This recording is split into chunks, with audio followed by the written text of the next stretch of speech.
जय जिनेन्द्र। दिव्य ध्वनि YouTube channel में आपका स्वागत है।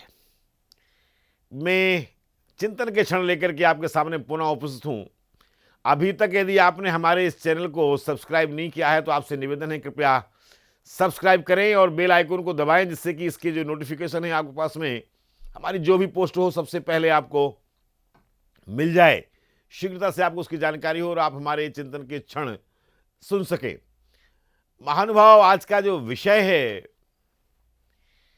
वो विषय है हमारा नैतिक पतन। हम भारतीय लोग भारत में रहते हैं और हमारा जो संस्कृति है उस संस्कृति में हमारा पड़ोसी हमारे भाई जैसे होते हैं, होना भी चाहिए, होते ही थे। लेकिन वर्तमान में स्थिति ऐसी हो गई, ये टेक्नोलॉजी का ज़माना है और जो रीलें बनाई जा रही हैं उन रीलों के माध्यम से जो कवि लोग सम्मेलन करते हैं, कवि सम्मेलन होते हैं, उनमें कविताओं के माध्यम से हमारी संस्कृति का इतना अधोपतन दिखाया जा रहा है कि अब तो पड़ोसी की ओर देखने में डर लगता है कि पड़ोसी का दरवाजे की ओर देखेंगे तो लोग क्या कहेंगे। पड़ोसन को लेकर के जो टीका टिप्पणियां कवि सम्मेलनों में की जाती हैं, हम कहाँ जा रहे हैं। हमारे पड़ोस में हमारी काकी रहती थी, हमारी माँ रहती थी, हमारी बुआ रहती थी, हमारी ताई रहती थी, हमारी भाभियां रहती थी, हमारी बहनें रहती थी। आज स्थिति यह है कि हमारे बगल में, हमारे आमने सामने जो भी रह रहा है वो एक पड़ोसन मात्र है और उसके प्रति हमारी जो दृष्टि है, जो हमारा नजरिया है वो बदल गया है। कहाँ जा रहे हो, पड़ोसन मायके गई है, इस तरह की रीलें बाजार में घूम रही हैं। और हम लोग, आप समझ लीजिए, जो इनको लाइक कर रहे हैं, आपके भीतर में कहीं ना कहीं अपनी पड़ोसन के प्रति हमारे आदित्य इच्छा, आपकी दृष्टि उससे जुड़ी हुई है। विश्वास मानिएगा, हम लोग जो भी इससे जुड़े हुए हैं, इसको लाइक कर रहे हैं, इसको फॉरवर्ड कर रहे हैं, इसको शेयर कर रहे हैं, या जिनके घरों में ये रीलें बनाई जा रही हैं, वो सब भी किसी ना किसी के पड़ोस में रहते हैं। यदि आप अपनी पड़ोसन के प्रति, पड़ोस की बिटिया के प्रति, पड़ोस की बहन के प्रति, भाभी के प्रति अगर आप ऐसी दृष्टि रखते हैं तो आप भी तो किसी के पड़ोस में रहते हैं। कोई आपकी पत्नी के प्रति, कोई आपकी बेटी के प्रति, कोई आपकी बहन के प्रति, कोई आपकी मां के प्रति भी ऐसी दृष्टि रखता होगा। संबंध कहां बचे, पारिवारिकता कहां रही, ये समाज का निर्माण, ये गांव का निर्माण, गांव की दीवारें। भैया, पहले के ज़माने में जब किसी गांव में, किसी मोहल्ले में बारात आती थी तो वो जो बारात आती थी वो पूरे मोहल्ले की रिश्तेदार होती थी। बेटियां मायके आती थी तो पूरे मोहल्ले में उनका निमंत्रण होता था। पहले पूरे मोहल्ले में, पूरे गांव में उनको सम्मान मिलता था, उनको पहचान मिलती थी कि बेबी ये उसके घर की बिटिया है, ये वहाँ इसकी ब्याही गई है। और लोग बाग जब कहीं शादी करने जाते थे तो अपने गांव की सारी बेटियों को निमंत्रण देते थे कि भैया हम तुम्हारे गांव में ये अनुष्ठान करने, ये विवाह करने या कोई कार्यक्रम करने आए हैं, तो हम सबको मिलना चाहते हैं, आप सब लोग हमारे यहाँ आमंत्रित हैं। यदि कोई व्यक्ति अपनी किसी गांव में जाता और उस गांव में उसकी बेटियां, उस गांव की बेटियां होती थी, तो हर घर में 2-2 मिनट को मिलने जाता था, कुछ ना कुछ उनको अपनी ओर से आशीर्वाद दे करके आता था। आज स्थिति यह है कि अगर हम पड़ोस में चले जाएं तो घर में कलह होने की स्थिति हो गई। माताओं, आप लोग भी इस तरह की रीलें अगर बना रही हैं, इनमें शामिल हो रही हैं, तो आपको भी अपने चरित्र का आकलन करना चाहिए। हमें किसी भी तरह से अगर ऐसी रील अपलोड होती हैं तो हमें उसके अगेंस्ट में जाकर के, जहां भी इंस्टाग्राम पे हो रही है, फेसबुक पे हो रही है या यूट्यूब पे हो रही है, तो हमें जाकर के उसकी कंप्लेंट करनी चाहिए कि ये सामाजिकता के विरुद्ध है, भारतीय संस्कृति के विरुद्ध है।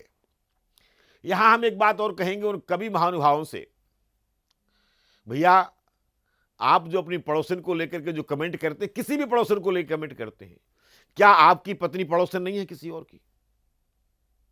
तो क्या वो आपका पड़ोसी आपकी पत्नी के प्रति भी ऐसी भावना रखता है? क्या पड़ोस, आप जिस पड़ोस में रहते हैं, आपके घर में आपकी बहन नहीं रहती, आपकी बेटी नहीं रहती? हम तो बहुत बड़ा, हमारी समझ में नहीं आता कि हम जा कहां रहे हैं। हमारे कवि सम्मेलनों में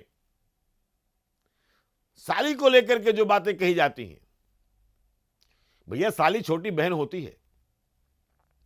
अगर साली के प्रति आपकी वासनात्मक दृष्टि है तो ये अनुचित है। ये आपकी बिटिया भी किसी की साली है, आपकी बहन भी किसी की साली है, आपकी मां भी किसी की साली है। आप ऐसा कैसे सोच सकते हो कि हमें एक सुंदर सी साली जरूर देना, पत्नी चाहे कैसी ही हो? कहां तक आपका मानसिक पतन हो गया है? और आप जो सुनने वाले श्रोता लोग हैं, आप ऐसी बेहूदगी भरी कविताएं कैसे सुन सकते हैं? कैसे उसमें ताली बजा सकते हैं? और इन सम्मेलनों में, चाहे किसी भी टीवी चैनल पे आ रही हो, चाहे किसी भी धार्मिक कार्यक्रम के समय में ये कविताएं पढ़ी जा रही हो, जो वहां महिलाएं बैठी हुई ताली बजाती हैं, हमें आपके मानसिक पतन पर बड़ा तरस आ रहा है। आप लोग इतने नीचे गिर गए हो, आपके प्रति, आपकी छोटी बहन के प्रति, आपकी बड़ी बहन के प्रति सामने वाला कभी इस तरह की बेहुदा अश्लील कविताएं पढ़ रहा है और आप तालियां बजा रहे हो, आप उनको सम्मानित कर रहे हो।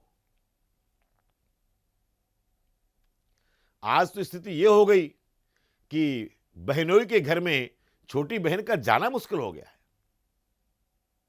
जब ये टिप्पणियां की जाती हैं कि साली आधी घरवाली होती है, ओहो, कहां चले गए आपके संस्कार? क्या आपकी बहन किसी की साली नहीं है? क्या आपकी बेटी किसी की साली नहीं है? क्या आपकी मां किसी की साली नहीं है? वो कितनों की घरवाली बनी है? एक की या चार छह की? आधी आधी मिला करके। आपको अपना चिंतन सुधारना होगा, आपको अपनी हरकतें सुधारनी होंगी, आपको अपने वचन सुधारने होंगे। यह हमारी संस्कृति का नैतिक पतन हो रहा है कि हम ऐसी कविताओं को, ऐसे गीतों को, ऐसी रीलों को, ऐसे सम्मेलनों को स्वीकार करते जा रहे हैं, इसमें तालियां बजाते जा रहे हैं। बहुत दुख होता है, बैठते हैं, सुनते हैं, टीवी पर आता है, हमारे बड़े बड़े भाई साहब, कलाकार होना बहुत अच्छी बात है, लेकिन कलाकारों का नैतिक पतन होना यह बहुत गलत बात है। हमारे जो बड़े बड़े कवि महानुभाव हैं, जो हमारी इस बात को देखेंगे, सुनेंगे, अगर नहीं सुनते हैं तो आपसे निवेदन है कि जो भी महानुभाव इस रील, हमारे इस वीडियो को देख रहे हैं, यूट्यूब चैनल को देख रहे हैं, उनसे एक निवेदन है कि अपने कवि मित्र के पास में इसको जरूर फॉरवर्ड कीजिएगा, जो खासतौर से उन कवियों पर जो श्रृंगार रस के कवि हैं। आप वर्णन कीजिए, श्रृंगारिकता का वर्णन कीजिए, लेकिन अपना मानसिक और सांस्कृतिक पतन की स्वीकृति मत दीजिए। उनको निवेदन कीजिए अपने कवि मित्र को, अगर श्रृंगार रस के कवि आपके इसमें जुड़े हुए नहीं है, हास्य रस के कवि आपसे जुड़े हुए नहीं है, तो जो भी कवि आपसे जुड़े हुए हैं उन तक भेजिए और उनको कहिए कि श्रृंगार रस और हास्य रस के कवि तक ये वीडियो को भिजवाएं। विचार करने को उनको बाध्य कीजिए कि आपकी बेटी भी किसी की साली है, कितनों की आधी घरवाली बनी है वो। आपकी बहन भी किसी की साली है, वो कितनों की आधी घरवाली बनी है। आप भी किसी के पड़ोसी हैं, आपकी पत्नी पर कितने पड़ोसियों की निगाहें हैं। इन कवियों ने, इन मनोरंजन करने वालों ने हमारा नैतिक पतन करवा दिया। हम सोच नहीं पा रहे हैं कि हम क्या बोल रहे हैं, हम किस बात को लेकर के ताली बजा रहे हैं। आज बड़ा डर लगता है। हम अपनी बेटी को कॉलेज भेजते हैं, अपनी बहन को कॉलेज भेजते हैं, पहले सुरक्षित महसूस होता था कि हमारा पड़ोसी का बेटा साथ में जा रहा है, भैया है, वो उसकी सुरक्षा करेगा। आज डर लगने लगा। आपने इस तरह के सांस्कृतिक पतन के कार्यक्रम, ऐसी कविताएं प्रस्तुत कर दी कि अब डर लगने लगा है भाई कि हम अपने पड़ोसी के बेटे के साथ में अपनी बिटिया को भेजें कि ना भेजें।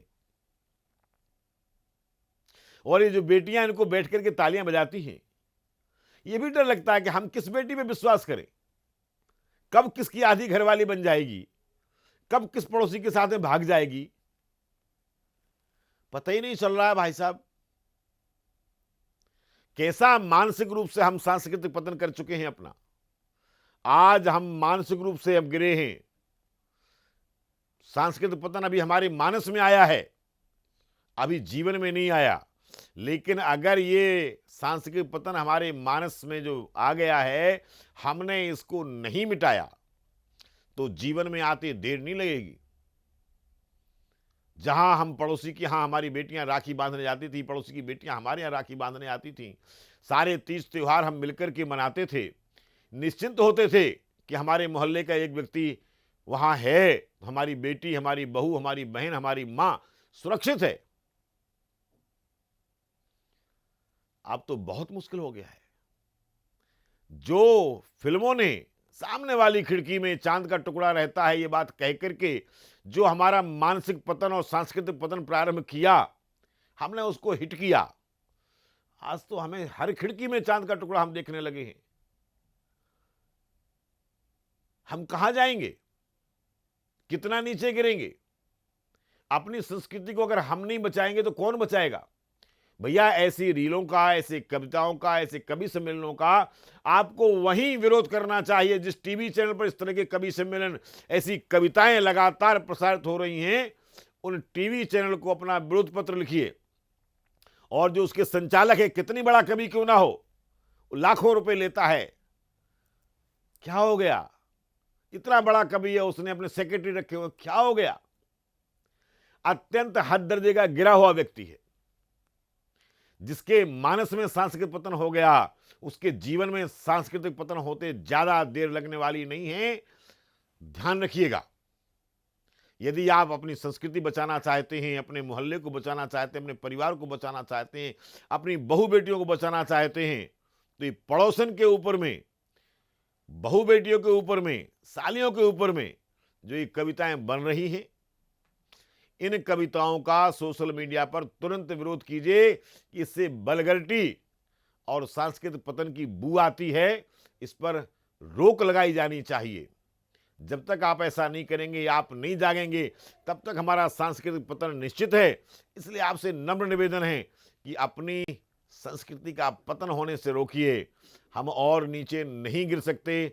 आप सबसे यही निवेदन है। अगर हमारी बात आपको सही लगे तो हमारे इस वीडियो को लाइक भी कीजिए, सब्सक्राइब भी कीजिए, अपनी राय से हमें अवगत कराइए और अपने परिचितों को देखने के लिए अवश्य प्रेरित कीजिए। जय जिनेंद्र।